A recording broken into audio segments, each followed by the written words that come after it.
Good afternoon, everyone. Welcome back to Zelda Speed. Yes, that's the name. We swear. Zelda Speedruns today. We have the grand final best of three matchup for the Breath of the Wild All Dungeons tournament between Turniorg himself, Tapir, and Smich. Joined on comms for game one by Lumina and by Orcrist. How are you two doing? Excellent. How are you? Yeah, I'm not too bad myself. Interesting race, two very good runners, as everyone knows. And yeah, looking forward to seeing what happens. All right, I will hand it over to you two. We'll get this matchup underway. Sounds excellent. Thank you, thank you. So before they get the timer going, thing you'll notice immediately on the screen is that we are in Italian, because we all know Italian by sight. But there's a very specific reason we're in there, right, Lumina? Yes, exactly. You get lots of different languages in different Breath of the Wild runs, and Italian is used specifically in all dungeons because the final cutscene after you defeat the fourth Divine Beast is much shorter in Italian, and it saves you.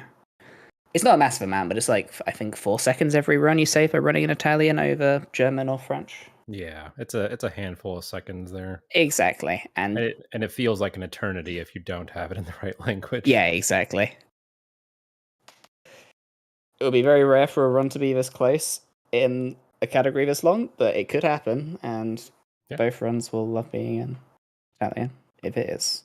And we got a kind of an interesting matchup here because Smich runs what we call the towerless route. He is not going to be activating the Great Plateau Tower, which makes warping in between shrines and other things possible. Tapir will be doing the same thing, but he's also going to be doing what we call clothes skip. To enter Gerudo Town, you need to buy the Vi clothing, and he's going to be skipping that. So we're both excited to see what that looks like. We're not too familiar with it. Pretty new route and development, but it's should optimally be the fastest. So it's kind of exciting.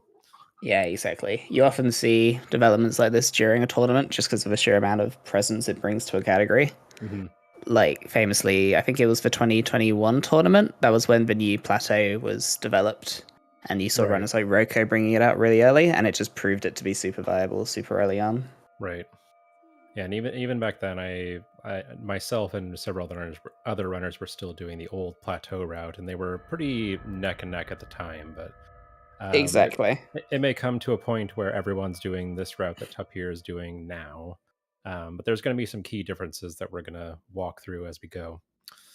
So the first thing they do, of course, is just get out of the Shrine of Resurrection, which you've probably seen Breath of the Wild runs and races before. They're going to do a little scope clip with the Sheikah Slate here and make their way out the side and up the mountain.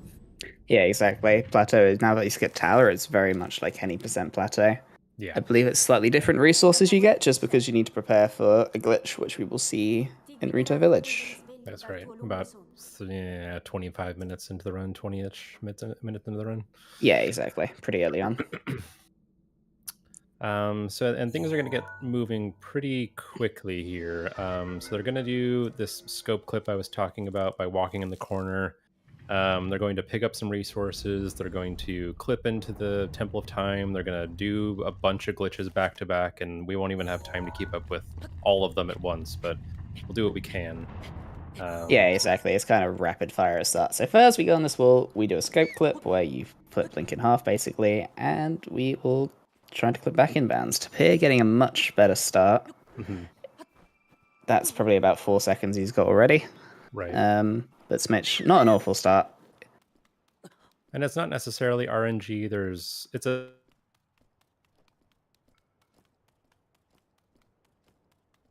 Did you cut out for everyone? It just sort of goes how it goes, especially in these cases. Yeah, exactly. Like, it's not random. There's like 1 frame, or is it 2 frames every second, where if you press the scope, like, does a little bounce. If you press the scope during that bounce, that's when you can clip free. Right. But if you mash quick enough, like, the chance of you getting that in like the first couple bounces is really high. Tapir is having a bit of an issue here. He did not get a weapon. Right, okay. So what he's going to have to do now is go grab the axe, because we need that weapon to do fall damage cancels here in a bit, so this is a pretty bad setback. But you saw both of them picking up food items.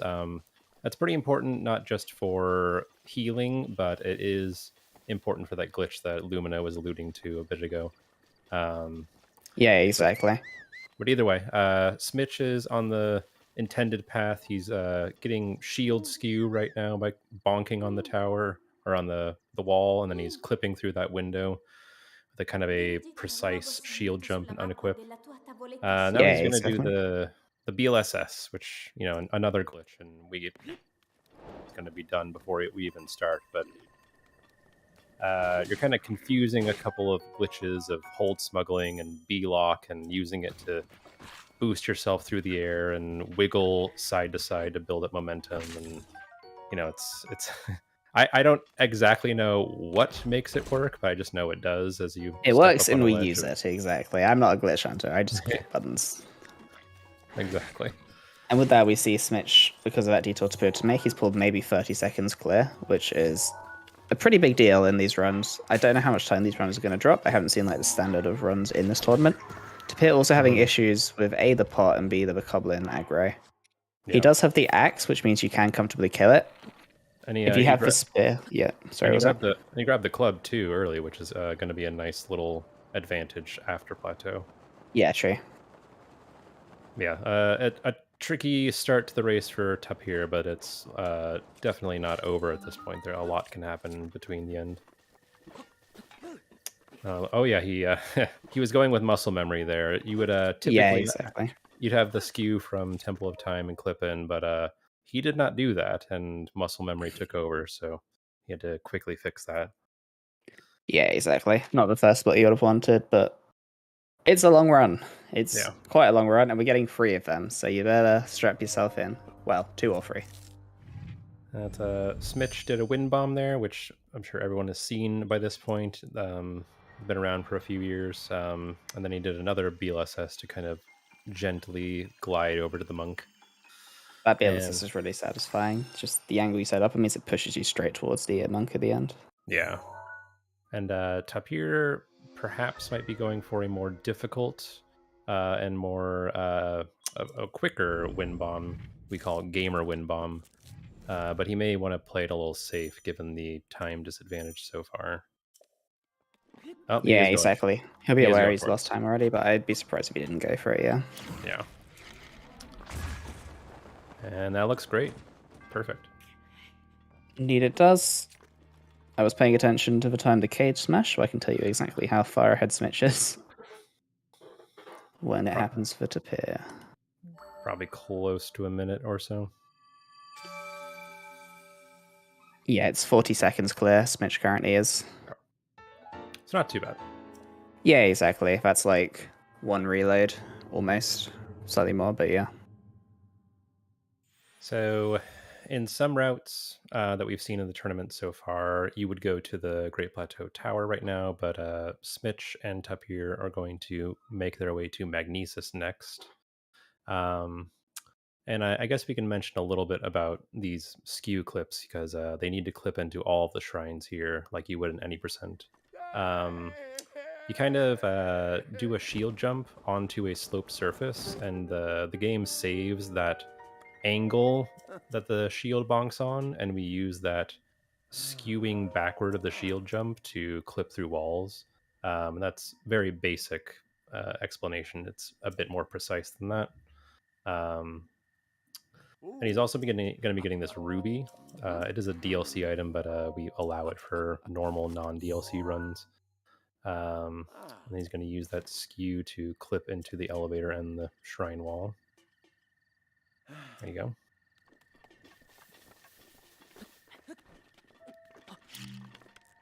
Very nice clips.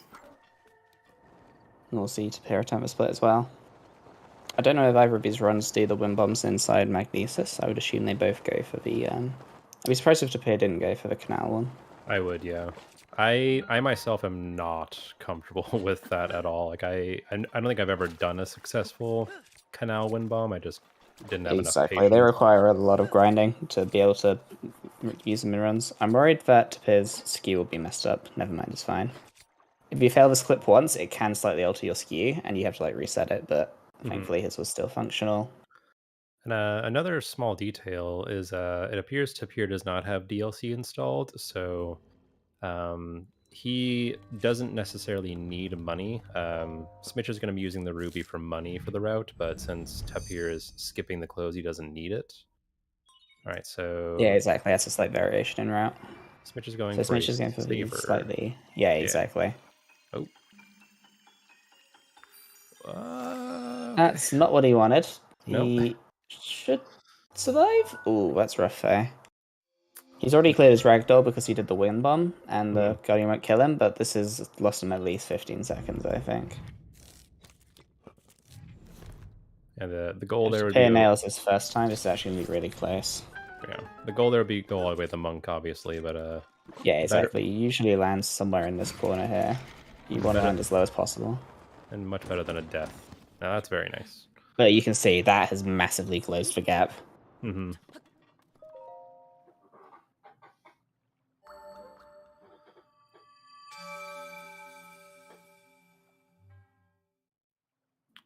There's now about 10 seconds in it. Yeah, we're not quite sure what the difference between time save here is between these routes. If you're not buying the clothes, it could be, well, it's hard to say. It's not like you don't do it and you save all that time. You still have to do other things. Yeah, but exactly. We'll see as we go, kind of like what that difference means. It looks like Smich is making his way toward stasis. Takes a very inside line, which is always quicker, but yeah, I was a bit worried he'd taken a bit too inside. Because the thing with this BLSS is you have to turn the corner, otherwise you can get caught on like the little columns by the bridge. But Smich narrowly avoids it, and in the end takes a pretty tidy line. Tapir's is much cleaner there, which is like I wouldn't say it's quicker, but like he's probably a lot more comfortable with it than Smich was, because he could have very easily got caught. Right. You see Tapir, I think he'll grab 2 apples here for the IST. Oh no. So right there, Smich had Ragdoll from doing the shield jump toward the monk in Magnesis. Oh yeah, true. He forgot about it, so that caused the wind bomb to fail. Does he know the other tree sub? I think I've seen him do both before. Oh no. Oh well, there's the equalizer. Well, more so because they're both at the tree now. Yeah, that's a pretty significant lead for Tapir. Oh, never mind. He falls a tiny bit short. The double equalizer. What you want to do here is, if you can, you want to save before you hit the floor, because the autosave here can pull you back quite far. I didn't see if Tapir did it. If you save whilst you're in the air before you reload, you will have taken the damage from the wind bomb, but you will spawn at the tree rather than where these guys are. Oh no, they both. Which is now lost them both about 20 seconds, but because neither one did it, it doesn't really matter for either of them. They both got the trolley autosave. I've seen sometimes the picture has you at the tree, but yeah, exactly. The picture will always have you at the tree, but unless you drop a hard save, it will pretty much always ping you back here. Mm-hmm. Tapir struggling to set up with the rock. I usually just use one of the trees here, as we see him doing now. So people might be like, if they haven't seen BLSS much, they might be thinking, why don't you do it more often? It actually relies that you have a good quote-unquote step-up spot, like about at knee height to Link. If it's a bit higher than that, you will get some issues with... does he need to have that wood? He might need to have that wood for I assume so. Yeah, it looks like it. Curious what he's doing now. He's grabbing an apple. Oh, yeah. Okay. Yeah, he needs that apple that flew 500 feet away for some reason. Yeah, I think people usually grab it before they blow up the tree, but I'm not sure. I'm a bit unfamiliar with the current route. Anyway, I'm going to climb the drop. The drop lands on his tablet at 12:17, so we'll compare that when Tapir gets to that point. Much better wind bomb from Tapir. That's pretty much the best spot you can land. Yeah. And clips in nicely as well. We might see Smich attempt for wind bomb in here. I'd be surprised if we didn't, to be honest. Quickly does a quick ragdoll fix. And I don't want to say anything because I'm going to jinx him. But also, this is much more forgiving than the canals I jinxed them. Anyway. That looked like ragdoll, didn't it? Was that I think it was just a late detonation. Either Like way, still clearly ahead, but less than he was. Yeah, not a ideal start for either guys. No, exactly. Both of them are probably sweating. I don't know if either of them are watching the other person's run. They're both entitled to, but a lot of people just don't because it can, like, you don't overthink anything. You just want to do as fast a run as you can.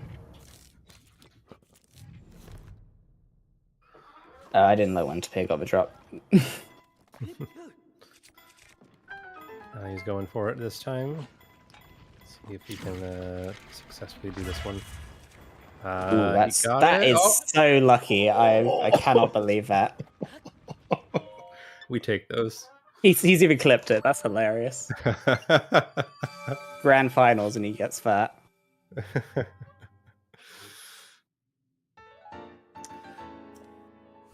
All right, here we're going to be doing a boulder launch, or boulder ride, rather. The people out with their pitchforks at me misnaming this one. Exactly. But Smich is going to do a shield flip there, which erases your skew. And he's going to get a new shield skew in order to clip into Cryonis, which is going to be our first extended shield clip.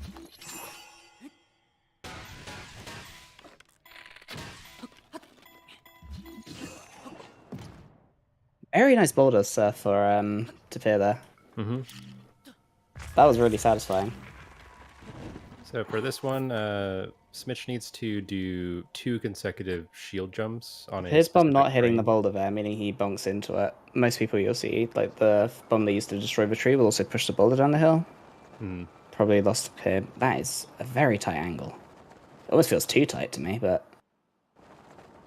very well done. Gets there.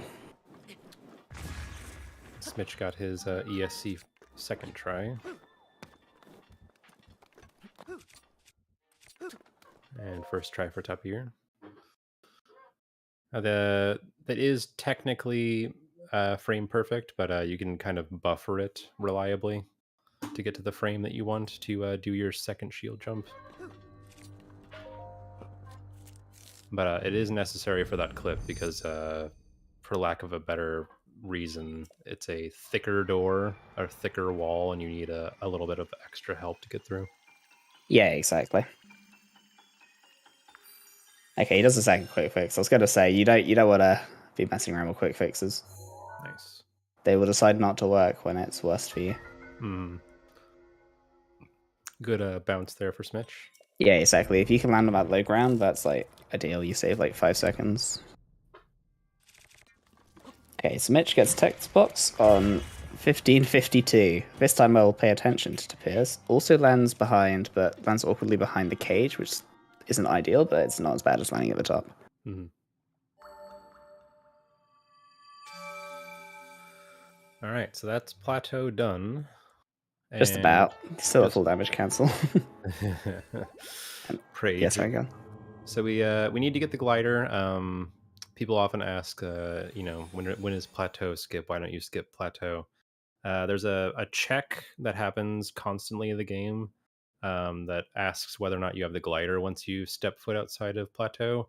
There's also a big wall surrounding it that will stop you from progressing. So unless we can find some kind of like actor unloading for the wall or something that convinces the game that it's in your inventory, plateau skip is not exactly on the horizon anytime soon. Also another way to tick that flag, but it's currently theoretically impossible unless we can find something new to break the game's code.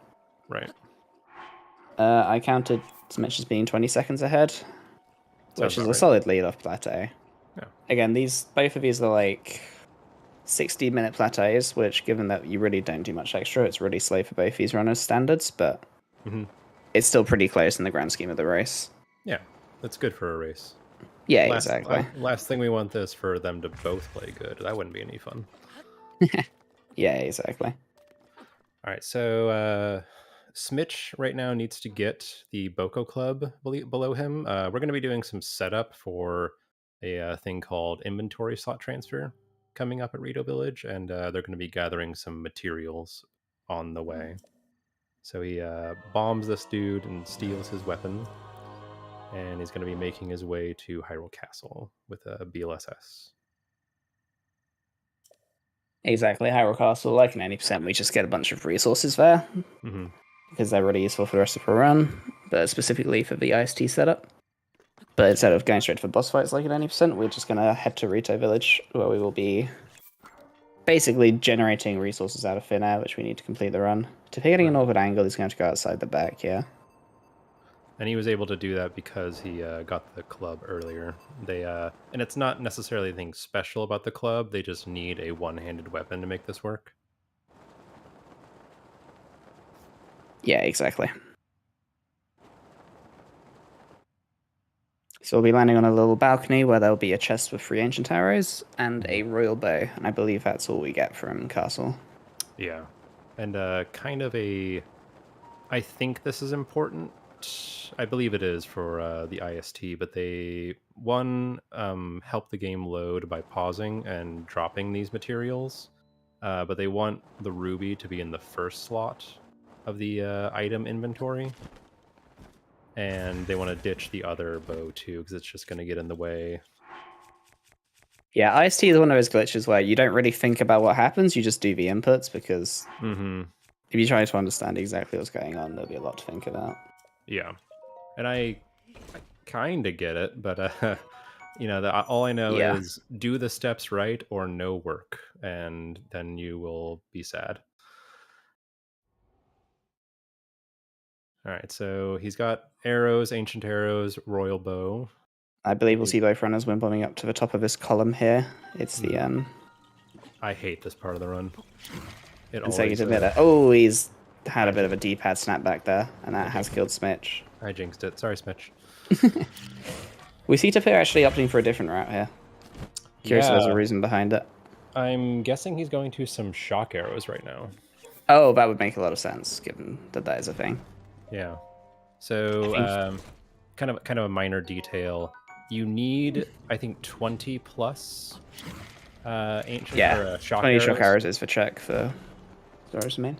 That's right. Like the Sidon won't let you do it without 20, which of course you don't need 20 shock arrows, but he's going to be getting them here and then duplicating them to get over that total. Exactly, because in Smitch's right, he'll just be buying them in Gerudo Town, but Clove Skip basically avoids entering Gerudo Town, aside from a slight glitch we do to talk to Riju. Right. Hey, we see Tapir pulling ahead now because of that mistake from Smich, but it's nothing too major. Right. And both of these slides need to be high enough to reach the fairy fountain, because we also need fairies, and I believe people use mighty thistles for this trick. Yeah, so there's a thing we call scrap materials, and they're going to be using the thistles as, quote, scrap materials, which means it's just an item that you use for the glitch. And it can be a bit trolly here, like sometimes the fairies fly up a bit too high on you, sometimes they won't come back down, or they get spooked and fly away. So we're hoping for some nice RNG here for both runners. Yeah, exactly. Generally the one outside the front of the fairy fountain is the one that spawns the highest, as we see Tapir going towards it first. There you go. There's one. He needs three thistles and at least... okay, so his setup is going to be a bit different, but... There's a second carrot here, if he needs it. Doesn't need it. Smich spooked. The carrot is backup food, I see. Smich spooked away 2 fairies, but he's got this one, so we're good. Exactly, that should be everything he needs. And they're both going to get the Royal Claymore, which is going to be used on Koga, and also is important for the inventory slot transfer glitch, because I'll try to explain what this is, but Illumina, if you are eager to explain IST, I'm probably a bit too rusty to be doing that, but take it away. Basically, we're going to corrupt our inventory, and what you corrupt it with is the durability of the items that you have equipped during a save. So getting the Claymore is twofold. It's for Koga and for some fights, but it's also transferring the durability of that Claymore onto the items that we want to duplicate. So right after Tapir, who is pulled a bit pulled ahead, He's going to talk to the leader of the village and then Teba's wife to get the quest started, and then we're going to start the glitching. Yeah, aside from the death on the Smich chat, he's having a bit of issue with some of the like setups of glitches as well. Mm-hmm. Like getting bullet time, and he's dropped BLSS slides a couple times. It's small things, but I'm sure as the race goes on, he'll get his composure. Nice Smich. Good adjustment there. Yeah, saves it well. So you also get a little cutscene there of Zelda telling you that's a divine beast, you should free it, blah blah blah, and it's one of those time saves of being in Italian. Yeah, exactly. So I'll try to describe what they're doing here. I'm sure I'm going to get some actuallys in the chat, but I'll do my best, I promise.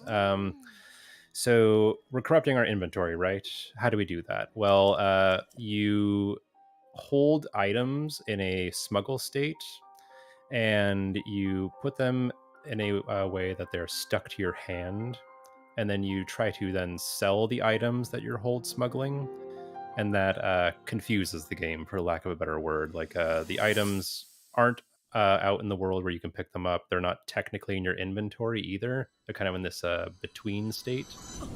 And when you then sell those items, it's a process we call breaking slots. And whatever items are occupied by those slots, when you reload a hard save, the game is going to transfer the durability of that item or of that weapon onto whatever item is occupying it. So, what's going to be kind of hard to keep up with here is that both Tapir and Smich are doing different setups slightly and trying to achieve slightly different things, but they're trying to corrupt ancient arrows, both of them. Fairies, very important. And I think the only difference is that Tapir is going to be trying to corrupt shock arrows as well. So you see both of them doing a weird hold animation and talking to a shopkeeper and selling items that they were holding a second ago. And you can see that the ruby started off kind of grayed out as a what we call check item. And that lets us know that the glitch is working. And then they do this twice. They do a hold smuggle, they hold items, they stick the things to their hands, they talk to the shopkeeper, they sell the items, and that finishes the process of breaking the slots. And then they need to drop all of their items, pick their weapons up only, and then unequip whatever item is equipped, and then reload their hard save. And that starts the corruption. And even more confusing, I don't understand this at all. You shoot an arrow, save and reload, and then it's done. And Smich should have a few hundred fairies, which is the durability transfer of his pot lid onto those. The arrow count, which transfers the ruby count, which he can sell, and the durability of the claymore onto the ancient arrows, which gives him 4,000, which I don't know, Lumina, do you think that 4,000 ancient arrows is enough to beat the game? I think that will usually last the average runner in all dungeons run. I think so. So yeah, very, very confusing. I don't really understand what's happening other than break game do weird. Yeah, exactly. I just think of it as like, it's just, there is a lot of maths and calculations that were done to make it work. But as a runner, it's just kind of, it's a box of inputs. You do them and you come out with like the resources you need to finish the run. And it's kind of a cool thing community-wise, because, you know, dozens of people from around the world, in Japan and China and North America and Europe, have spent countless hours over the past year or so trying to figure out how this works and what to optimize and what setups to do. And we can do all sorts of crazy stuff with this glitch. Yeah, exactly. It's one of those whole community things where every run is faster because of the efforts of people. Not necessarily people who do runs, but just people who play the game and support the scene. Yeah. So Smitch's corruption was successful. Looks like I was going to say, did Tapir's. Tapir have issues with his? Because he definitely went in ahead. I think his setup might just be longer. Possibly, because he does have a shock arrow thing. Yeah. Looks like they both got it first try, though. That's one of those tricks which is devastating if you make a mistake on it. And there are two... I don't know if they're frame-perfect inputs, but it's like when you open the shop, you need to do it at a certain timing, or else it can mess with the entire IST, and you either don't dupe the right things, or you dupe nothing at all. And then you basically just got to do the whole thing again. And it's a circumstance of your inventory has to be correct, or otherwise you'll get a different result than what you're maybe expecting. Yeah, exactly. Right, so Smich does the intended thing, plays the target game, and Tapir is right behind. Exactly. And So we would expect Smich to be ahead at this point, just because Tapir should be saving a lot of time in the next Gerudo split. But yeah, it's a lead. And a really nice thing about this setup of IST is that these cannons can be taken out in one Ancient Arrow. So just a kind of precise position you need to get in for 3 shots, but after that it's pretty automatic. It's like a Smith's switch. bombs are a little bit too close together there. Unfortunately, messing up his first mid-air. That looks much better. Yeah. Yep, gets a good mid-air. And This gets is a super launch as well. It's a weird wind bomb. Like the updrafts change things a lot, but Smich Yeah, pulls it exactly. together. And those are good shots. Those are very nice shots, yeah.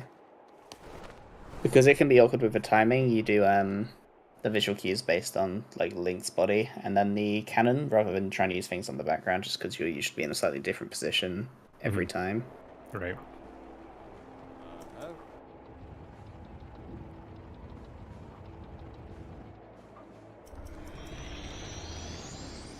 And yeah, we'll see, I believe, exactly the same thing coming from Tapir. Now this is a fun Divine Beast because it has some of the newer strats apart from the others. Like I want to say that Naboris and Rudania have not changed in much in like 3 years, but Meadow has some pretty nice optimizations here with current tech. Exactly, especially the strat now for the final terminal is really satisfying. Yeah.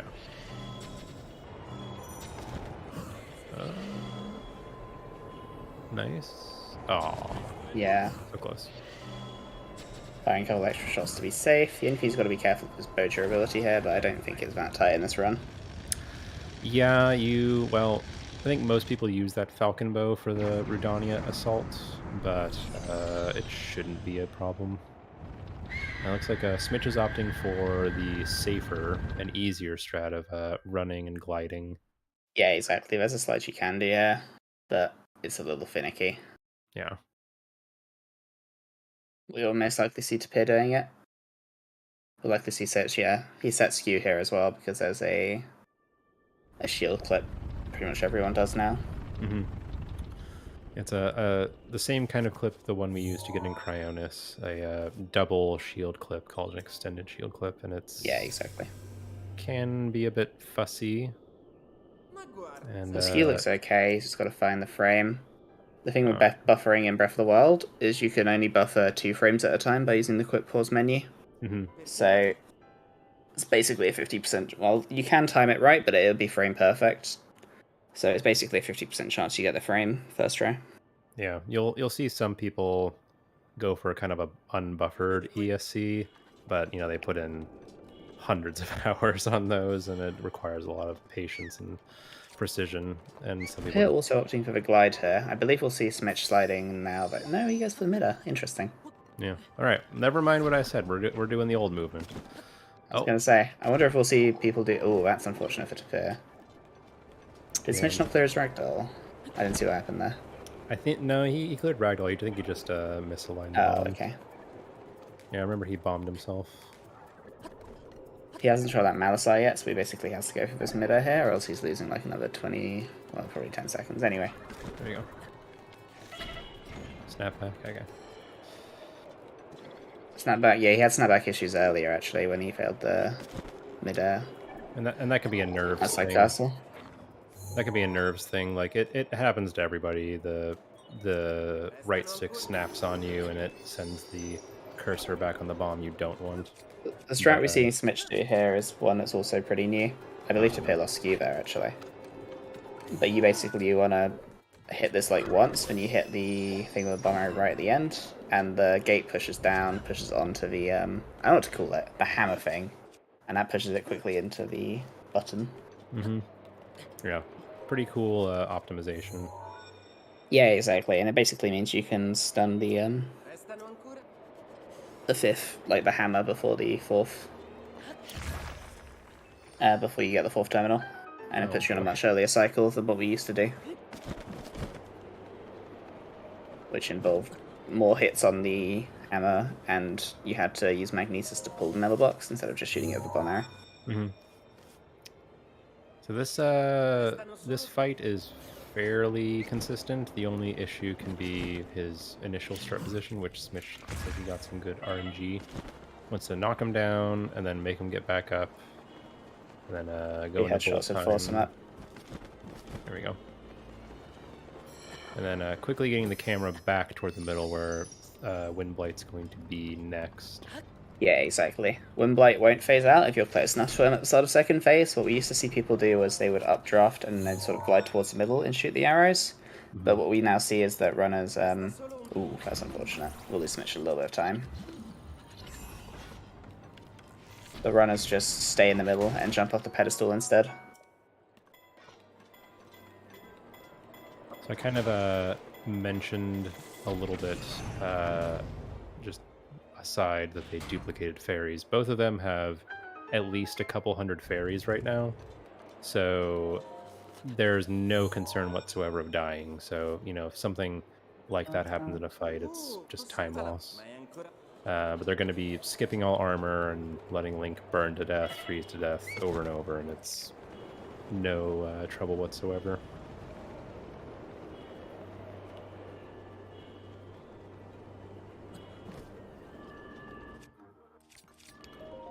All right, that is Meadow done.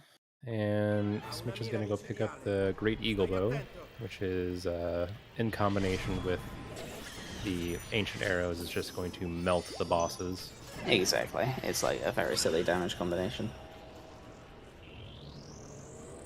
We, in the past, the standard was to get some attack up food in the Yiga hideout and cook, but the combination of Ancient Arrows, which are not only high damage but also super effective against blight enemies, we just don't need it anymore.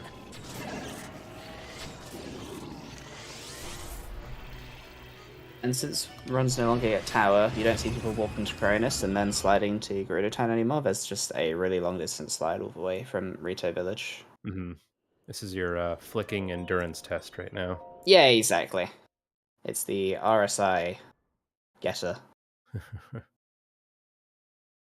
And there's a bit of science to it. Like you're trying to build up as much speed as you can, and unlike some games, like say Wind Waker, which have item sliding, there is a speed cap in this game. It's kind of tied to ragdoll physics, where the game doesn't want you to move too quickly or just stops everything, so that you don't go plummeting off a mountain too fast.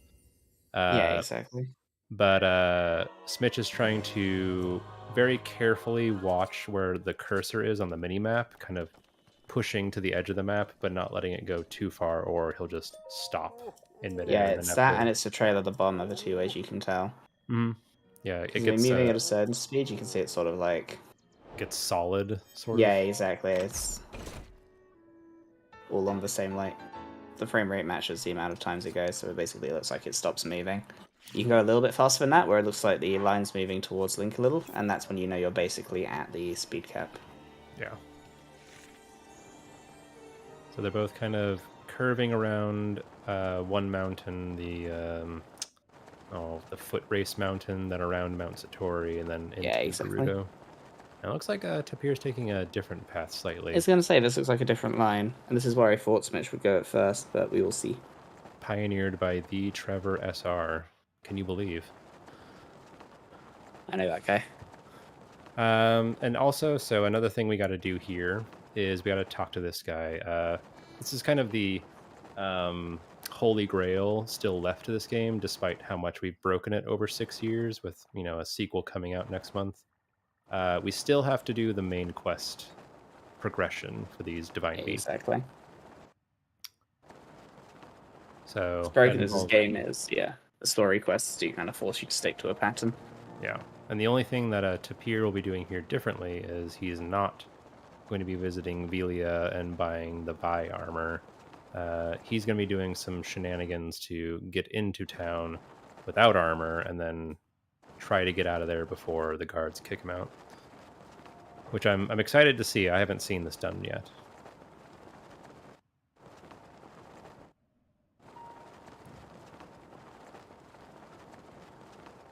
All right, so that's where some of our money came in. Smich duplicated 8 rubies and sold those so that he can afford this clothes and also the shock arrows. So it looks like Tapir just goes straight into town as fast as you can. And he got wood earlier to do what we call a campfire glitch. Do you light it with a pepper? And he just has bomb arrows? That makes sense. Oh, and that clears ragdoll. That's amazing. So now he's going to look straight up at the air and wait on a fire to morning, which, in these time of day locked categories doesn't do anything. It just sends you back to the same time, and then he waltzes down into the throne room. And the reason we usually see runners have to go to the Karakara Bazaar, or whatever it's called, is the Gerudo town requires the Gerudo clothes to enter, but by basically removing that trigger of it forcing you to leave, you see Tapir is able to enter Gerudo town without getting the clothes. Yeah, and you saw, I want to say that Tapir was a good 40 to 60 seconds behind, and now he is a bit ahead because of that close skip trick. Now, another drawback of this close skip is Tapir can't do a bullet time bounce chain into the Yiga hideout, so he's going to need to pull off a slower and more difficult, I'd say, wind bomb chain to get up there. So we'll see maybe the things kind of even out here. Yeah, so you're seeing Tapir. I don't know if this is common or not, but he's getting kicked out of town right now. He can still BTB. Okay, yeah, I'm behind. Sorry about that. Behind the times.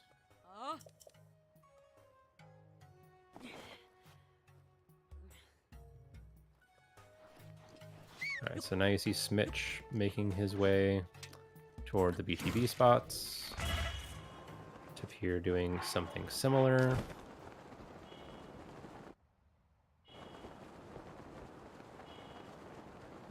They're landing at the camp. Look at the sink. Oh yeah, he got the ice arrows from Meadow. What am I thinking? So getting ice arrows in Meadow was the standard for so long. I've forgotten that since you buy them, and you just do the old thing. Duh. All right, so both making their way to a similar spot. It looks like Tapir got a very good angle, and Smich needs to do a backup here. And now they're going to bring this Moblin into position and freeze him in a specific animation. Yeah, exactly. We saw Smich pulled his bow slightly early, which is what caused the issue. Sent him off to the right, but one mid-air meant he was back where he needed to be pretty swiftly. Yeah.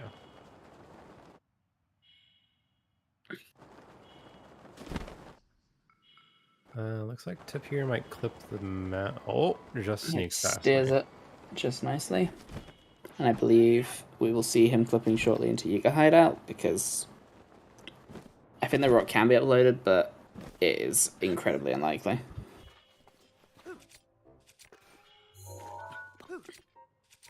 Having issues with the clip. I think the skew is slightly weak. He goes for the backup as well, but doesn't quite make it. You need to hold forwards when you do this clip, which is why it's slightly weird, and he gets it the second try. Yeah, so you can see Smitch's doors unloaded, but it will always unload pretty much by the time you get to it. Hmm. Yeah, so we see Smich doing the other clip.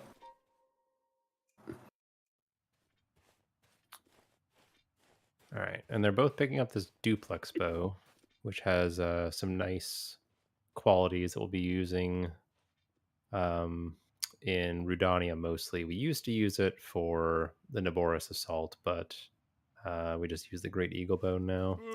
We do. Well, I'm rusty. You could use either one, but they'll both probably skip the Sand Seal path and just BLSS over and then hit them both from midair, which the Great Eagle Bow has better range and accuracy, or draw speed rather, better range exactly. and draw speed. So because each foot needs to be hit by 2 arrows, and the spread of the Great Eagle Bow really isn't that high. It's doable. Exactly. But the thing with the duplex bow is it fires the arrows one slightly after the other, and there's a trick that is used for in Naboris, which allows you to trick the game into thinking you've completed one of the puzzles when you haven't. Yeah. Which they may do a new trick there, but we'll see. It's something that was found maybe a week and a half ago, but we'll see if they go for it. Tapir gets the double hits on Koga, meaning a 1 cycle on phase 1. Mm-hmm. Smich also looks to have good double hits, as we see, yep. And that's a fun thing anyone can incorporate in their casual play of this game. If you spin attack an enemy like that, but turn around away from them and back up into them, you can get 2 hits at once. And that's pretty integral for one cycling here. Yeah, exactly. And by doing the 2 sets of shots there, it means like you don't even need many double hits. If you miss the first couple, you can move slightly. You just need to get enough damage before he starts getting up. We see Tapir going for the 1 hit and gets it, actually. That's a really cool strat. Nice. There's a way you can like approach with the metal ball that, Smich also going for it. Nice. You just let go of it like just before it collides with Koga, and you can get 2 hits, and that basically saves you another 15 seconds or so. And that's when I don't really understand why it works, but it does. Weird. It's one of those things you just see and you're like, I'm going to try it, and then it works, and you're like, I'm going to do it. Yeah. Yeah, we have cutscenes. This game has a lot of unskippable cutscenes. And this is a good sync up because the time save and difference here is about equal. Like Smich finishing Meadow first, well ahead, but Tapir pulling in the gap with the close skip. Does Tapir have to sleep again, or do the sleep thing before he can talk to Ritu? Yeah, he's gonna have to.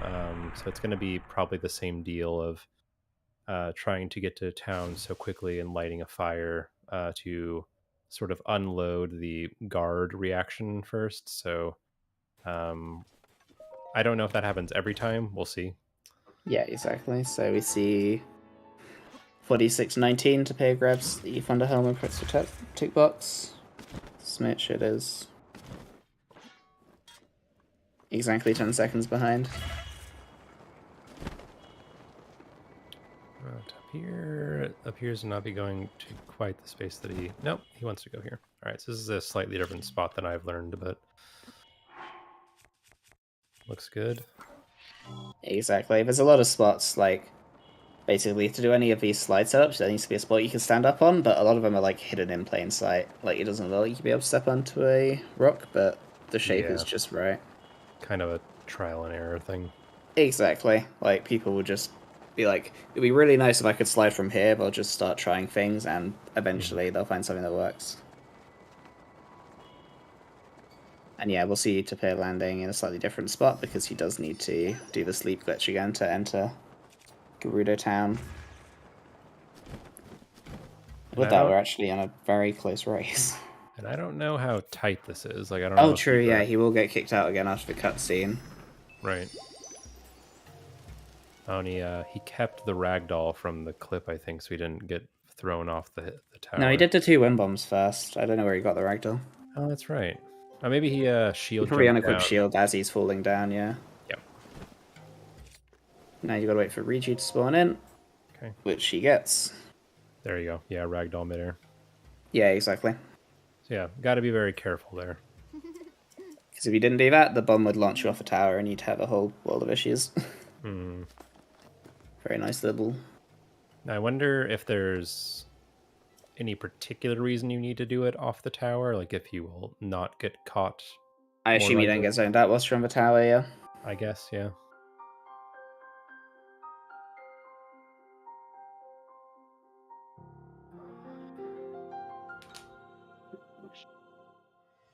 Alright, so this is another necessary cutscene to watch. This sends Riju to the outpost to start the assault. Exactly. So Smich should technically be a bit ahead because Tapir will get the cutscene again of being kicked out of Gerudo Town. But it is still a very close race at this stage. And we are now just about going on halfway through. I'd say we're over halfway now, but we will see. Maybe not quite, but it's around there. Oops. Smich dropping the super launch, but gets a very nice mid-air. Yeah. There you go. The super launch basically means you have enough height. If you don't get it, then you can't quite glide. You'd have to climb up the ladder, but a mid-air can get you there. And yeah, you can see how much time that saved for Smich, even with the super launch.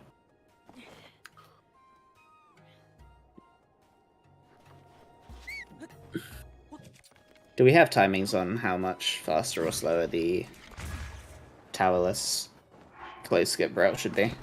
Or is it just something that people are trying at the moment? I'm not aware. It looks fairly tight to me. I wasn't keeping a close eye on Tapir's IST segment. I'll probably watch it a little bit closer next time. But it looks like a longer IST segment and a bit of a... Yeah, I've noticed more mistakes from Smich, but the race is still pretty close. Yeah. So I'm curious. It might be a bit closer than you think. Yeah, exactly. Like I kind of assumed that towerless was faster than getting the tower, but it's apparently a lot closer than you think. Just because of the sheer distance they have to BLSS. Alright, so Smich is going to veer off to the left here and try to quickly wind bomb out and throw a sword at a seal, and that's not animal abuse. It's fine. That he meant to do that. We're going to cancel that text box from Riju that asks if you want to quit, and then wind bomb over to this hill. And it gets us to a convenient step-up spot.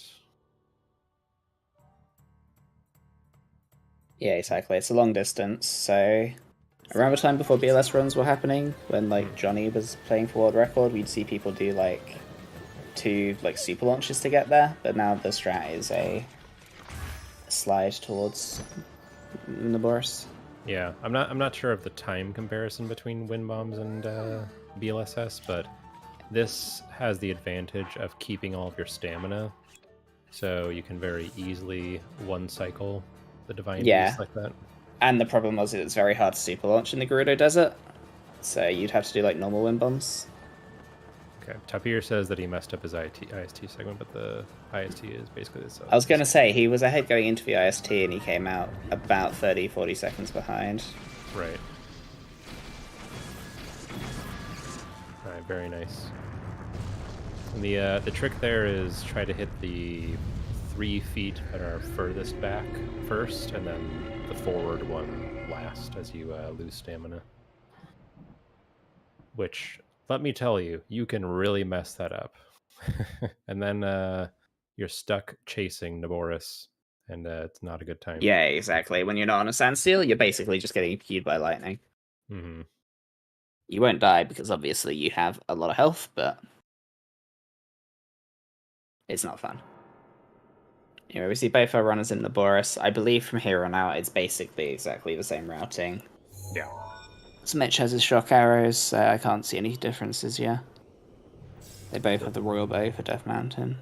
So they'll be trying to rely on execution here, which there are some Nice time saves and penalties if you miss things throughout, so we'll be keeping a close eye on some of those. I mentioned earlier there was a new trick here, but I don't think that Smich has the items for it. But you, instead of turning this wheel, you just drop a metal weapon on that left terminal and go on as usual, and that completes the circuit and lets the neck rise. So it saves, 4 or 5 seconds if you do it quickly and optimally. But neither runners are going for that yet. It's, like I said, very new. Yeah, exactly. ZDI came up with it a few weeks ago, and it looks pretty fun. And yeah, we see the benefit of a duplex bow. If you shot that little node thing with a single arrow bow, it wouldn't stay lit long enough for the game to think you'd finish the puzzle. Yeah. But using the duplex, it raises the neck.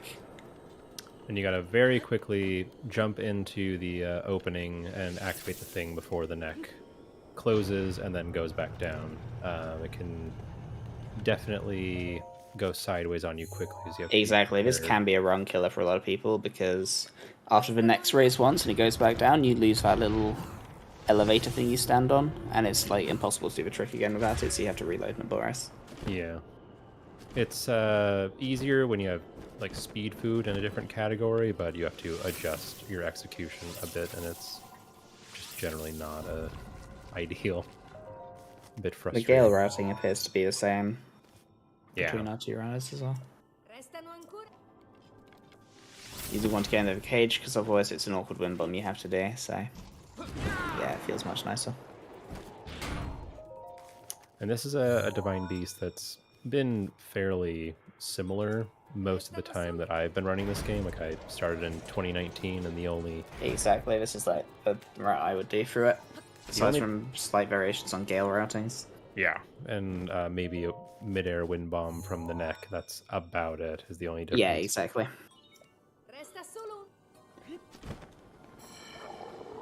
There's also a clip which you'll probably see both of our runners attempt to get out of a cage quicker, because otherwise you have to wait for a full cycle of spinning one of Naboris' circles, basically. Yeah.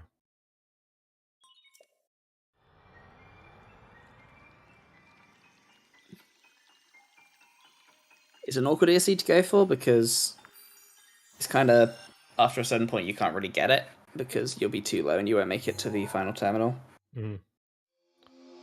So you basically need to get 2 or 3 tries for it. Alright.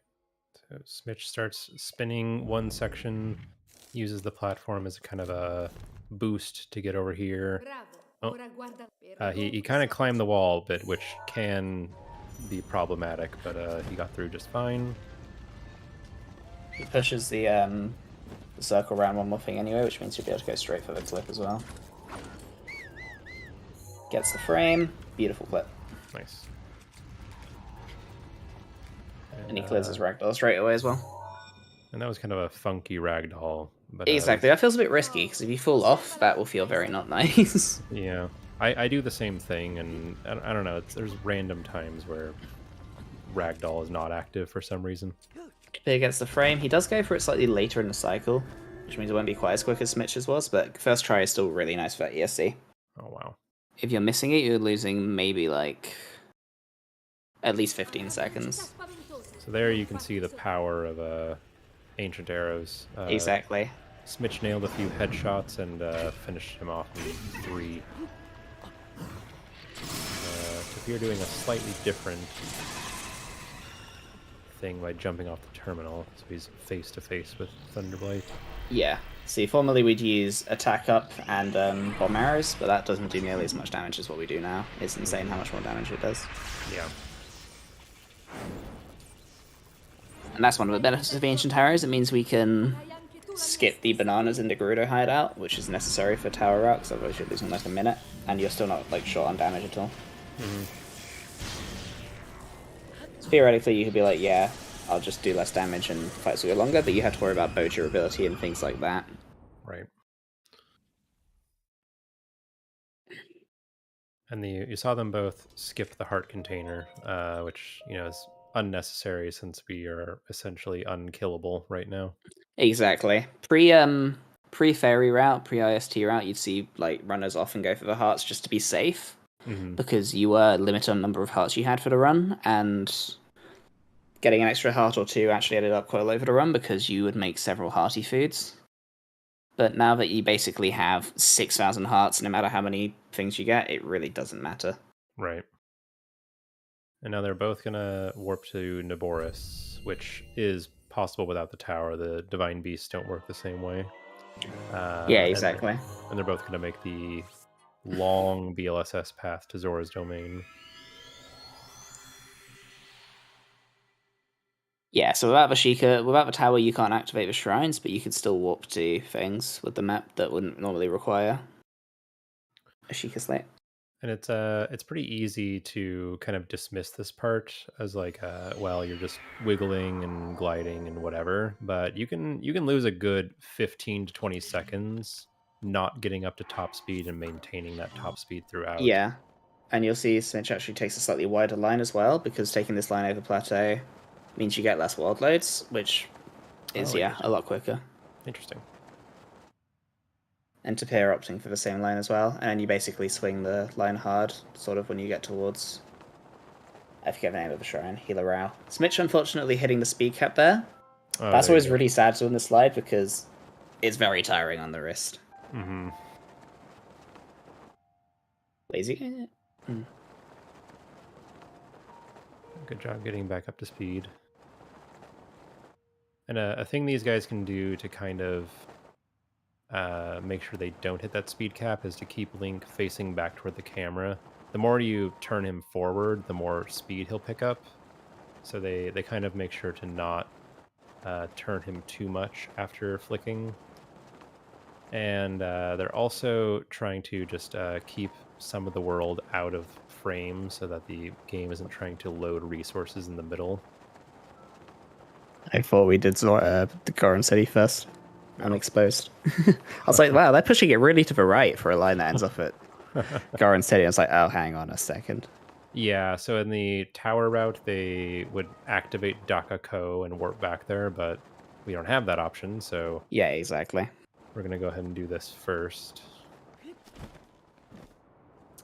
And Smich kind of blindly trying to walk into the throne room, which he nailed it, which you're seeing Tapir got the advantage of seeing King Zora there, but he's also grabbing invisible walls and isn't quite sure what he's on and can be pretty annoying. But and he's got to be very careful there to not drown, or he will maybe go back to Naboris too, so a bit scary there, but not bad.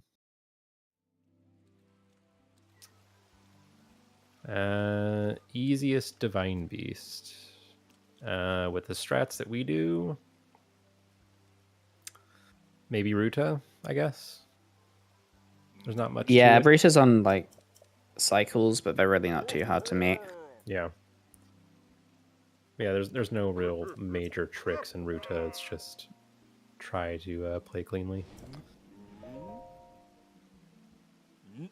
And here's more of this necessary quest advancement. We got to get through all these conversations, or won't be able to enter the Divine Beast. Yeah, exactly. Which should, provided people kind of stick around and put some time into it while Tears of the Kingdom is developing. It's something we could see someday, but we don't really have the resources to make this skip happen just yet.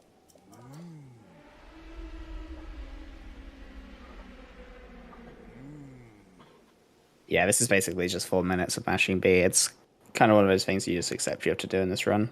Mm-hmm.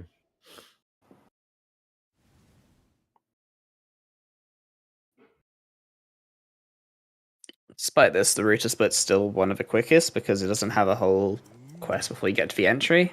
Usually, in a casual playthrough, you'd have to get shock arrows, but our runner's already taken care of that, so you can literally just go straight to the entry section after you get through this cutscene. Mm-hmm.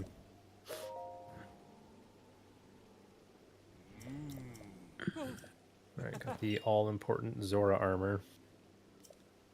Yes. Which is used solely to swim up the waterfalls in the entry, I'm pretty sure. Mm-hmm.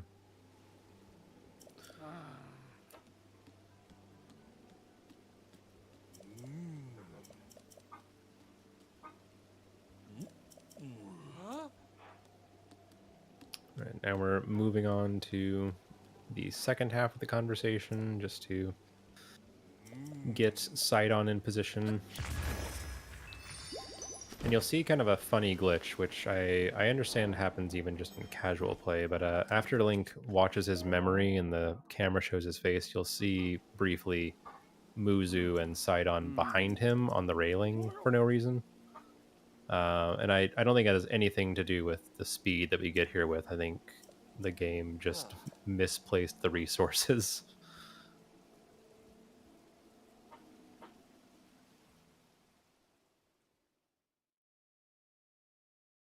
All right, so Smich is going into the cutscene. Now just watch the background behind Link. There's Muzu. And there they both are. And now they're gone. Now they're back.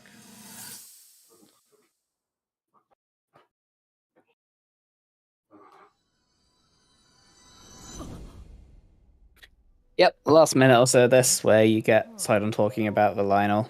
Now that the thing that annoys me with this entire section is so unnecessary because it's you trying to convince the guy to tell you how to get shock arrows when you have shock arrows. Yeah. It's like... I thought this was a really cool part of the game casually. Like I remember going up there and trying to fight that Lionel and gave up after like 10 deaths. Yeah, it was great. And in like your casual playthrough, you probably spend about 20 minutes doing that whole quest to walk through the bridges and follow Sidon up into Zora's domain. Mm-hmm. But here, like you spent maybe 30 seconds sliding into Zora's domain from about the center of Hyrule, and then you spent the next 4 minutes just mashing text. Which luckily the game doesn't care if you do that, because you could find your way into Zora's domain and not run into Sidon, I guess. So yeah, exactly. It's a nice built-in skip for us as speedrunners to just go straight to town. Right, it leads to a funny glitch as well. If you get here before Sidon loads in and you like press A on King Rome, then Sidon's position will be slightly wrong in the cutscene because there's a different cutscene if you haven't met Sidon before. Right. And basically every time it like zooms into him to talk, it's just like of his chest and you don't see him, like most of them. Yeah, it just zooms into or like the air next to him. I forget what it was. Yeah. Yeah, I always love that one. Yeah. So we actually see our runners are really close now. I don't know where Tapir called that time back, but there is maybe 10 seconds in it. Smich went for a safer wind bomb path. Tapir going for a mid-air chain, which is a bit quicker, but a little bit riskier because there's a ton of lag in this area.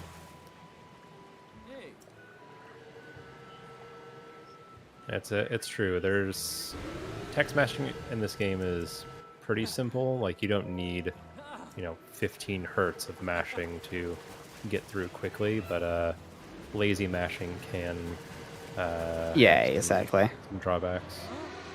Over like 4 minutes, you'll drop like a lot of time if you're just losing 2 or 3 attempts every time you press an option text. Right. So here they're going to go for a one cycle where they shoot down one block and then try to quickly knock out the others with cryo, which Smich doesn't have cryo ready. There we go. So knock that one, and then they want to shoot the rim of this one at a precise timing. Exactly. It's a very awkward shot, but our runners have practiced it a lot. And they both got him. Exactly. With that, you'll see our runners just shooting all 3. It's tight on the stamina. You generally just shoot the last one as you're falling, and it's not really too bad. And yeah, both our runners make the one cycle. Very nicely done. Nice. With that, Tapir has actually clawed slightly ahead, so that's been an insane clawback just with like small optimizations over the last few minutes. All right, so I'm wondering if they're both going to do slightly newer routing here, which is pretty easy actually. Instead of doing the spinning cog wheel at the end, you do it first, and it makes the cycle a lot easier and quicker to manage. So we'll see if they both go for that first. Found what cycle, Trevor?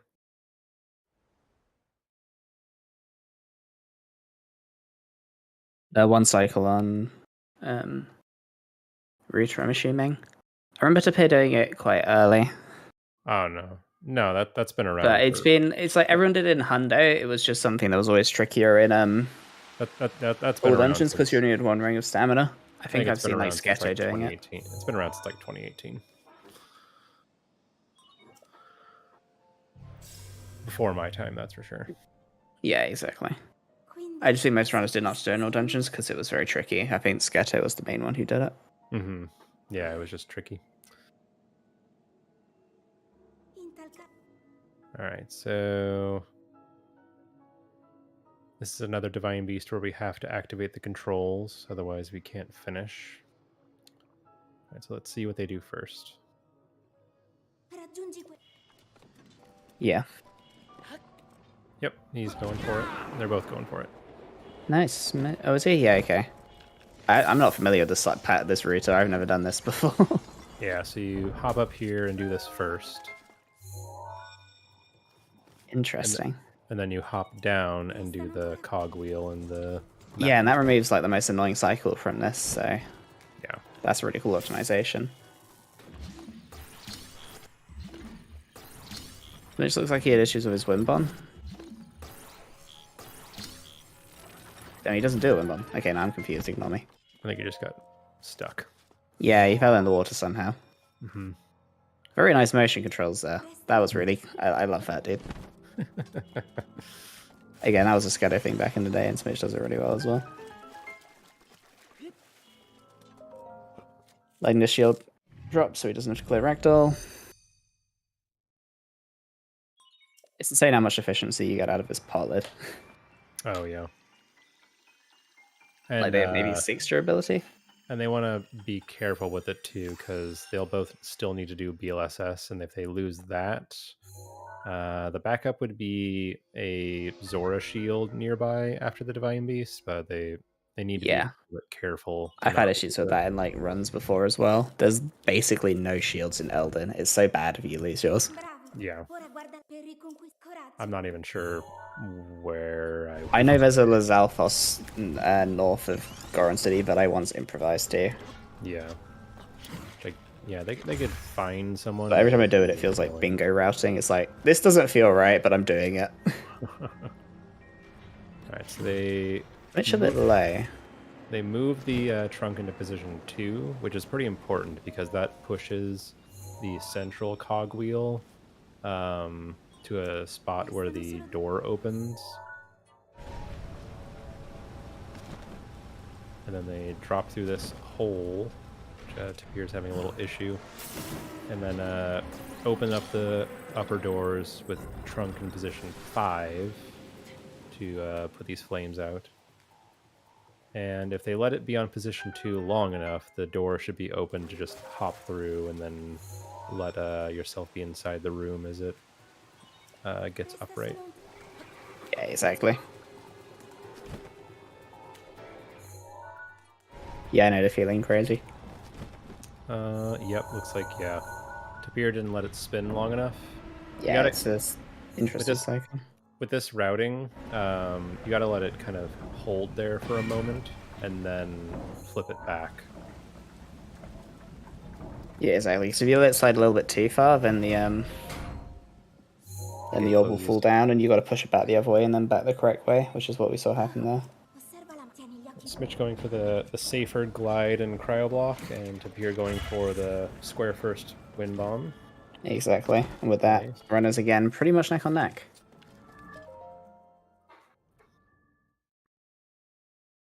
And then, yeah, boss fight, which is, as you would expect, a barrage of ancient arrows. Smich landing. I think he'll be just off the platform. Yeah. But I think it's okay. Doesn't really lose you any time. Something I learned from ZDI is to cryoblock much closer, so you don't miss any headshots, and then just land on the platform forward left. Okay. But they're going for the back one, and yep, Smich is in the water, but that's okay. Yeah, you see water play for fades at the start of this phase anyway, but yeah.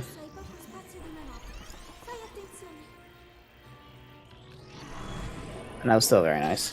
Water play.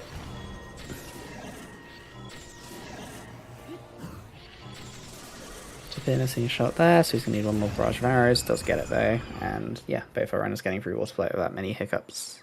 There you go. And that is our third of 4 Divine Beasts complete. We get the staggeringly unimportant Mifa's Grace from that.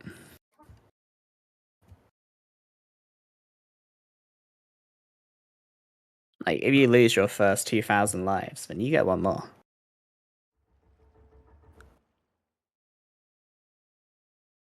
So if anyone doesn't particularly enjoy watching 17-year-old Hylians burn to death repeatedly, you may want to look away now, because That is a pretty common trigger, yeah. he's going to be on fire for a while for the next part.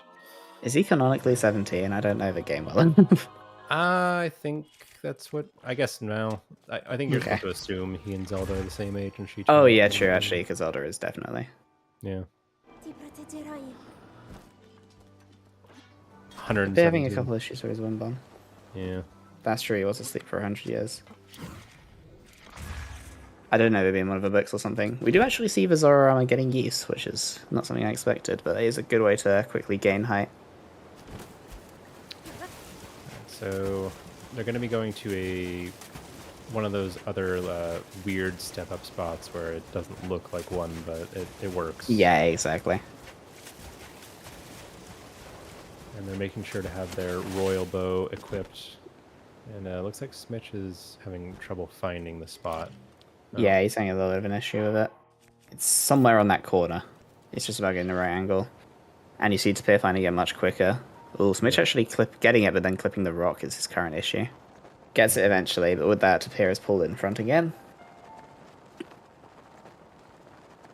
And then, yeah, just give you the height. Yeah, sorry? No, it's okay. It's a tricky one. I often don't quite get this one right. But you need to very hard bank to the right by turning the camera the other way. Because if you're watching carefully, he's going to kind of go the direction that his back is facing to. So Tapir has to very hard start wiggling right now to push him to the right to go around. Does he have his shield out, and is he supposed to? Because that scares me. He shouldn't if he did a BLSS. Okay. Maybe it's just the fire makes it look like there's a shield. No, actually, I think there isn't actually one. Yeah. And because of the you can skip the flame breaker armor because basically the fire doesn't matter. You have so much HP, you can just afford to be on fire for this entire section of the run. Mm. Oh, Smich having issues with his slide, not quite getting the corner, and with that, he's losing a lot of height here. I think the mid-air will just get him in if he times it right. Yeah, that's actually a... Oh, that was such a good mid-air, dude. That was so nice. Clutch. The clutch. I'm not clenched, you are. that was some good patience from her. That's that Hundo experience. Yeah. I say like both of these. I saw Tapir on Hundo, right? Mm-hmm. Yeah, I think he broke the 16 barrier. Nice. A month or two ago. Yeah, you see a lot of these Hundo runners improvising their movement a lot more just because they can. Yeah. They're just that good at the game. No bombs plus though. True. And you'd have the stamina to just pull your bow and let yourself not lose any height. Exactly. This is a slightly awkward trip, and we see Tapir actually having an issue with it. I think he'll try again. You're basically trying to get a super launch or a fast turn wind bomb towards Unibo, just so the rock is unloaded. And you gotta make sure to get up a lot of speed from far away, otherwise this skip won't quite work. Yeah, exactly.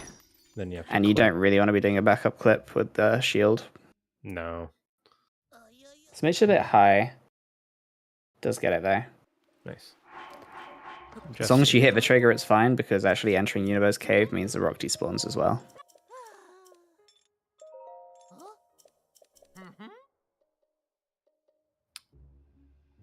So I guess that's another a skip, like the biggest progression skip there is instead of doing the whole cannon stuff, we're able to just go in. And another thing they have to pay close attention to in this area is either wind bomb before Link starts burning, or let him burn for a couple seconds before they start, because the burning and damage intake initially makes wind bombs impossible. So you saw Tapir had to blow up a bomb and wait a second, and Smich had to very quickly get into his set and execute. And now we are. And just like that, our runners are, yeah, once again, almost perfectly synchronized. And there's not a lot of run left, to be honest. Universe got about 6 minutes. Yeah. 10 minutes to one game after that. So probably into the last 20 minutes of the run now. Yep. And it's a pretty cool way of doing the Yonobo escort, because I missed the old thing. It had a lot of like fun, precise movement, but it's kind of crazy how quick this new execution is and how much time it saves.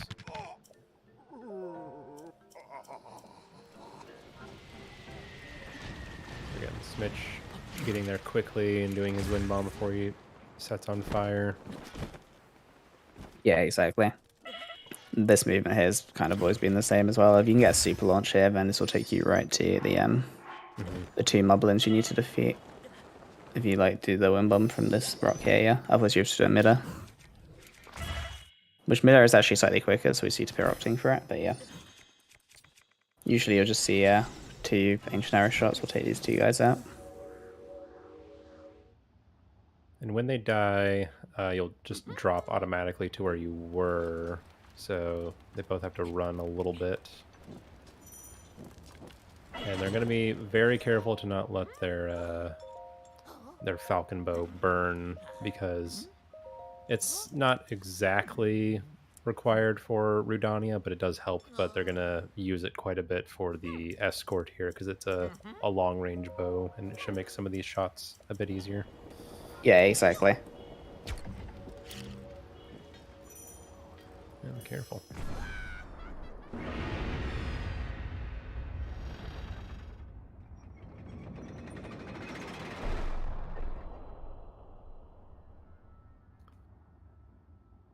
Oh, I wonder who's got a better end game. I think I'm slightly favouring Tapir, because didn't he have the IL record for Rudania for like a long time? I think so, yeah. He's got a little experience.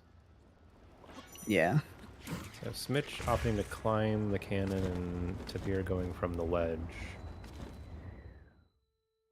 Yeah, and the thing about wind bomb is just making sure when you cancel your glider, you're falling in the right direction, because the wind only pushes you away when you've actually got the glider out.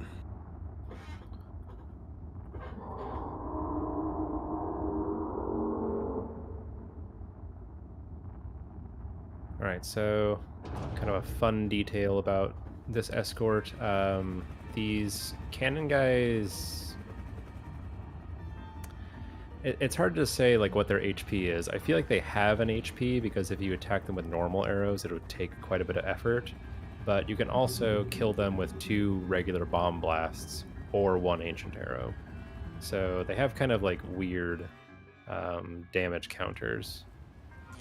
But because we are completely overloaded with ancient arrows, we don't bother with doing anything stealth related. We just walk, make sure to put out the bow before it bursts or breaks.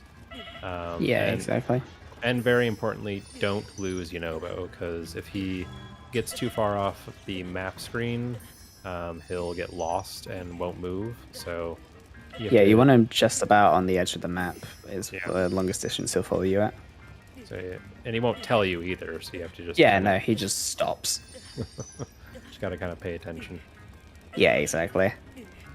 The falcon, or the wooden bows in general, like, it can be intimidating at first when you start learning to run and they're on fire, but they don't take the first tick of damage for a long time after they catch fire, so you can really like just let them burn for a while and then pull it out and put it away again. I'm kind of paranoid and like tap ZR and R at the same time. Yeah, I do it way more than I should. It's when you're like having to worry about that on top of other things is when it starts getting very scary. Exactly.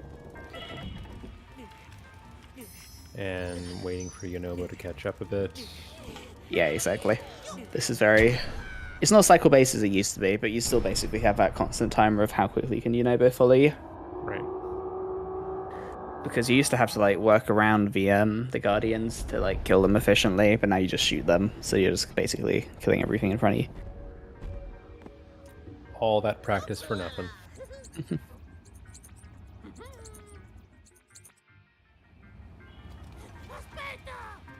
Alright, so taking out these two guys who are kind of looking around side to side. It looks like, yeah, okay, Smich got worried about Yunobo getting stuck, which I think he did briefly.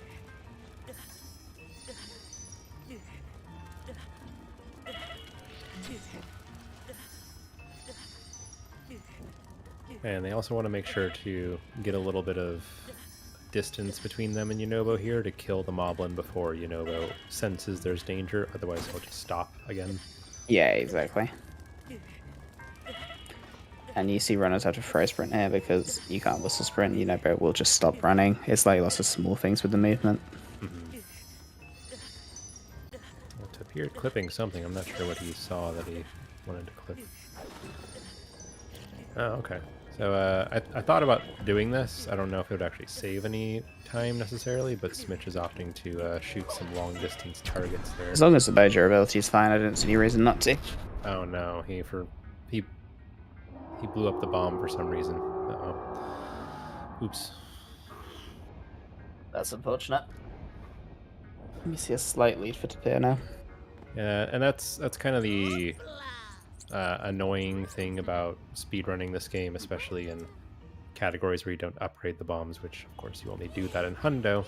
It's quite a way. I mean, a mistake. Every failed win bomb, every misplaced bomb is a good 10-second time loss because of the slow refresh rate. So that's a bit annoying, but it happens. Yeah, exactly. And looks like Tapir broke some of these ore, kind of just give Yunobo a better path. May or may not be useful depending on what mood he's in, I guess. But yeah, it's all the small optimizations now. And it doesn't lose time, so might as well. Right, trying to go for some snipes here, which these shots are tricky. There we go. And you saw Tapir do this, but oh, maybe he... No, they didn't. They didn't. So a little trick there is equip duplex bow and line up the moblins in your sight, and then just take them both out in one shot. Maybe more swag than time save, but it's nice. And they'll be using the duplex bow next, so it's a useful equip.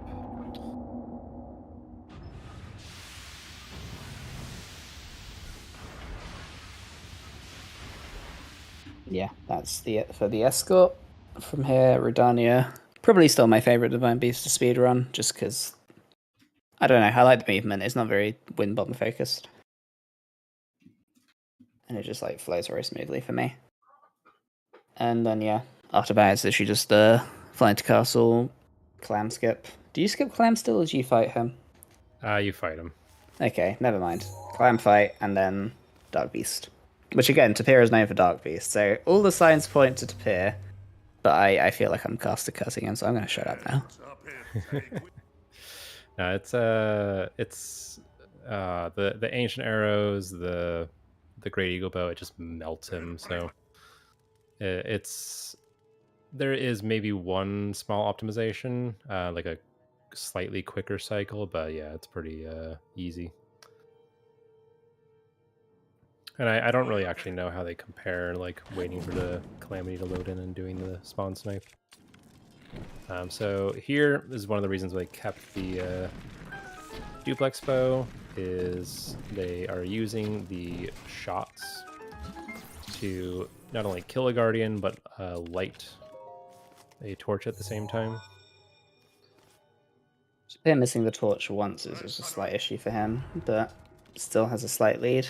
And again, this is like any minor mistake could decide the run at this point, so both runners going to play cleanly to try and secure the win here.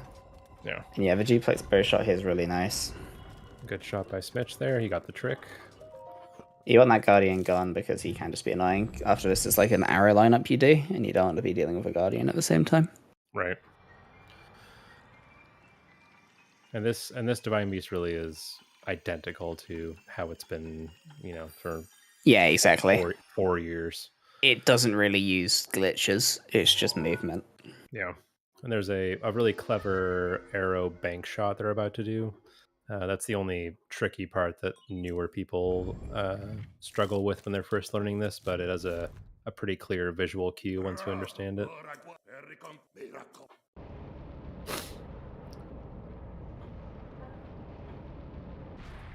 Also, Italian Daruk voice actor is my favorite. He really leaned into the role. I love it. All right, so Tapir lighting an arrow and shooting a spot and missing, unfortunately. And, Smich going for a cue that I use myself, and that lights the torch. There we go. Tapir getting his shot. I think he was aimed a bit far to the left on the first one. Yeah, exactly. Slight lead for Smich now. And we're taking out this Malice Eye in the distance for the final terminal. I'm getting some inventory ready. And letting that orb fall through, and then this will make you angry, but we're just going to walk on through here. Yep. And both of them getting through before the orb falls in, which is really nice RNG. And the metal box also wasn't blocking the entrance to the hole either, which is also nice RNG.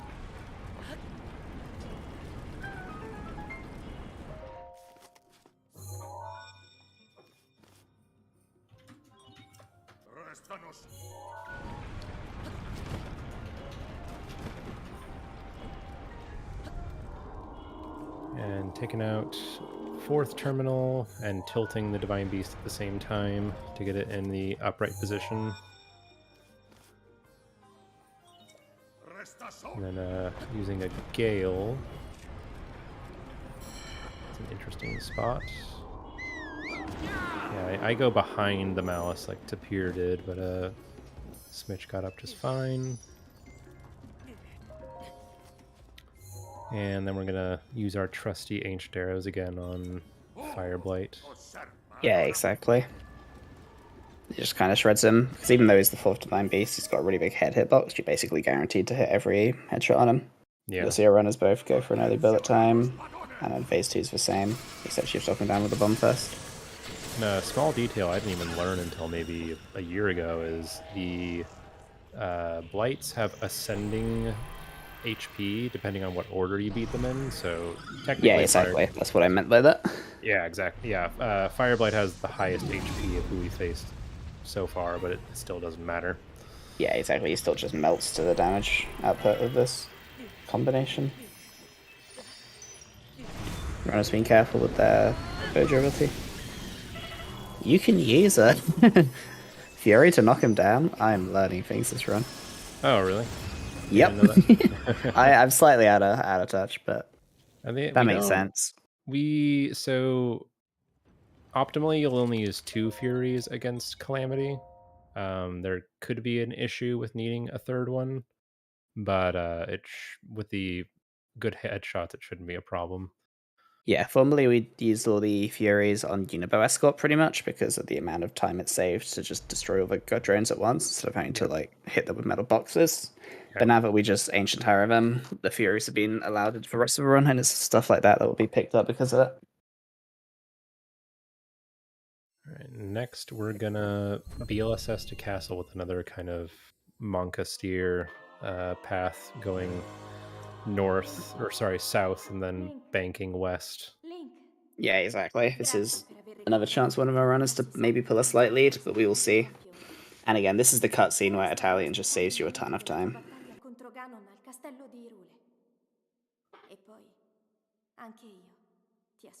Right, Smich pulling out his metal bow. We get a metal bow because otherwise your bow could burn mid-slide, and that would just completely kill your momentum. Yeah. You basically need one to slide out of here. Yeah, while Link will put out, like he won't be on fire anymore once you leave, the bow will stay on fire, so if that breaks, yeah, exactly. If that breaks mid-slide, you're done. You need to wind bomb your way, so.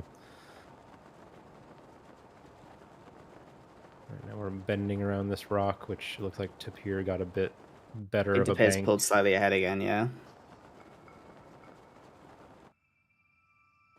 Now it's gonna kind of come down to castle loads. Castle loads, and yeah, if there's anything with Clan.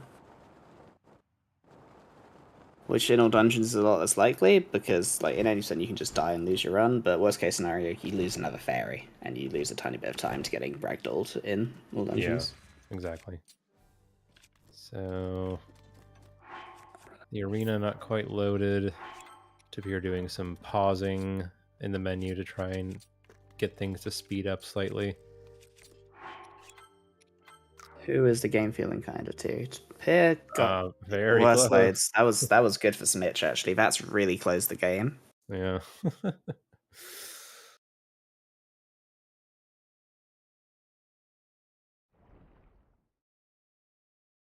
Yeah. This is going to be right down to the wire, bearing Yes. any massive mistakes. Now Smich is getting some bad fight loads. Oh no. This is cruel. Alright, so unloading headshots to get him out of first phase. Making sure to like stay nice and close. Yeah, exactly. And then we're gonna turn Smich around. dropped some headshots there, which is giving a slight lead to Tapir. Use a Fury. More headshots. Yeah, you can get 3 volleys of headshots in between each thing. Okay. I think Tapir had some issues with the first set of headshots, but I don't think... Is Smich getting it? No, I don't think he's getting it either. Yeah, Tapir messed up. Oh, but he has another Fury. Yep. Yeah, using that Fury was not a good decision. Yeah, that's tragic. If he could have made that cycle, then that amount of time save would have won him the race, but in the end, Smich goes into Dark... Wait, does he? Yeah, Smich should have a slight lead in Dark Beast. How much is in it? So you can get 4 headshots in between Furies if you're careful, but I think Yeah, Tapir's he was getting 3. Yeah, that was probably what cost him it. And that's a 10-second lead for Smich, which isn't something you can make by getting pre-fires, so... Yeah. This the Dark Beast fight is an auto scroller, so barring some tragedy. And you can't even die, so unless he misses one of the glowing spots on repeat. And Tapir is going for a little bit of a save here by skipping the Bow of Light. So it will save a couple seconds. Yeah, that's one text box saved, but Smich still goes in with a slight lead. Angle's a very fast first serve shots. That's true, why would you not skip Bow of Light? I guess bow durability, but... Yeah, it I guess you could use any bow, but the Great Eagle bow would be near breaking about this time. Yeah, it comes down to your Falcon bow, I guess, then. Because Royal Bow, you'd lose time from how long it takes to draw.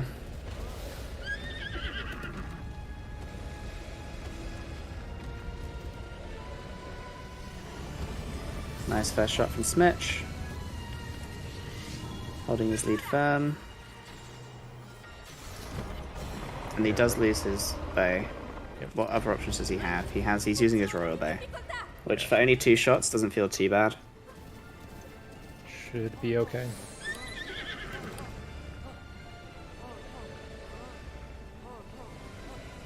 Because these are both shots you can pull out the bow before you fire. The longer draw time doesn't really matter. It's just for bursts of 3 where you don't like having that longer draw time. Just taking Dark Beast for a little walk here. And running into an invisible wall beneath him because video game. Yeah, barring any issues with We threatened the honks there. lots to spare the horse this time. This looks to be Smich's race as long as our visuals are correct. And GG's. 136.14 I think that was, so speedrun leaderboard time, that'll be a 136.07.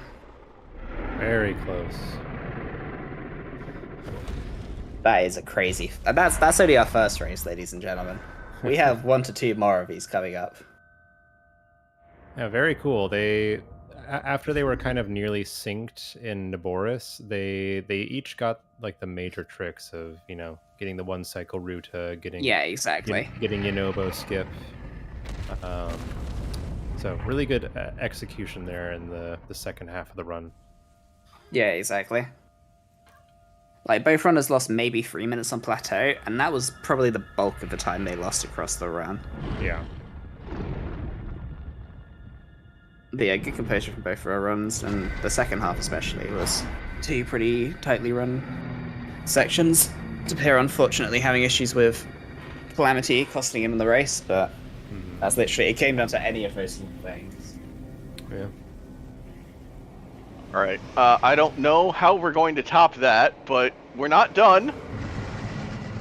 Game 2 will be coming up shortly. I'm going to take a few minutes. Everybody catch your breath. Calm down after that finish. We'll be running a few ads just to knock off some pre-rolls from anybody who comes in before Game 2. So about 5 minutes or so, we'll be back with Game 2. Take some time. Comms, you too as well. Take some time, relax, and we'll be back here in a couple minutes. We muted.